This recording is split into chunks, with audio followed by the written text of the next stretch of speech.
Well, Chris, tough day at the office in the end, but paid for a slow start. Yeah, we were really disappointed with the start, coming off the back of the Newcastle game. We were brilliant from start to finish, but we're disappointed when you give top class, unbelievable players a sniff of a chance of winning the game, and that's what they've gone and done. And the game was in spells really.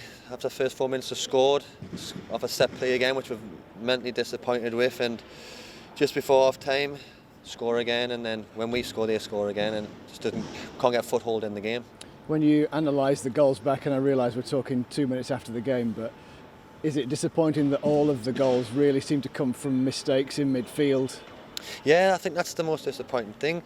The goals aren't them doing a bit. Obviously, the goal was magic at the end, the third goal, but it's not. It's come from us, so that's what we're disappointed with. That we've really gifted them a lot of goals today, and it's not like us to do that. So we're disappointed in there because we wanted to give ourselves a right good chance of having a great week.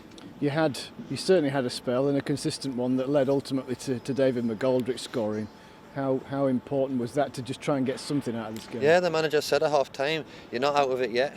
You've got a right chance to go out and get a goal, which we did. We started really well the second half, and I think I pulled one back at the end that he just misses, and then Jayden Bogle goes in, misses one, and obviously the great goal from Didzy McGoldrick was brilliant. And you think, right, let's see the next half an hour, and let's try and keep pushing them. And obviously after 4 minutes they go and score again, so it's disappointing from our point of view, and they're not good goals from our point of view as well. I wonder sometimes when you're in possession whether you get caught between two stools of whether to go long or whether to keep it, and it's that kind of dilemma sometimes. Yeah, I think sometimes Ollie gets left a lot in the midfield as well, and when you're up against players that can close you down as quick as they can, and if you lose it by the blink of an eye, it's in the back of your net, and I think that's the most disappointing thing. But he kept on trying to be brave and getting on the ball as well. Fair play to him, because some people go under on them situations.